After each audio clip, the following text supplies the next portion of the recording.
नाज़रीन, इस वक्त हम पाकिस्तान एम्बेसी में मौजूद हैं। हमारे दरमियान तशरीफ़ रखते हैं सफ़ीर मोहतरम शफीक सरवर साहब और हमारे डिफेंस अताशी भी यहाँ जो है वो तशरीफ़ रखते हैं। आज हमारे मेहमान हैं डेनमार्क में।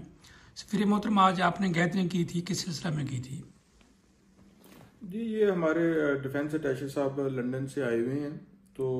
इसका एक तो मकसद ये था कि ये जो कम्युनिटी हमारी है इनका उसके साथ इंटरेक्शन भी हो जाए, और दूसरा हमने ये क्योंकि इस पे हमने जो है पाकिस्तान डेनमार्क रिलेशंस पे भी अपनी कम्युनिटी को ब्रीफ किया है। और जो जो कश्मीर का इशू है जिसमें आपको पता है कि 5 फरवरी का दिन आ रहा है कुछ दिनों का, तो उसके बारे में भी हमने जो इस वक्त वहाँ मकबूजा कश्मीर में जो मजालिम हो रहे हैं भारत कर रहा है, और जो उस सिलसिले में जो रिसेंट डेवलपमेंट्स हैं उसके बारे में भी ये कम्युनिटी को ब्रीफ किया है कि जी कि ये डेवलपमेंट्स हैं, क्योंकि हमारे लोगों को ये हमेशा ये इस इशू के बारे में कंसर्न रहते हैं, और वो हमेशा इस चीज़ के वो चाहते हैं कि उनको ब्रीफ किया जाए कि हमारी हुकूमत पाकिस्तान जो है इस सिलसिले में क्या इकदाम कर रही है, और क्या, ताकि वो जब अपने लोकल लोगों को वो जो हमारी इन्फॉर्मेशन हम दें उनको ब्रीफ करें, वो उसको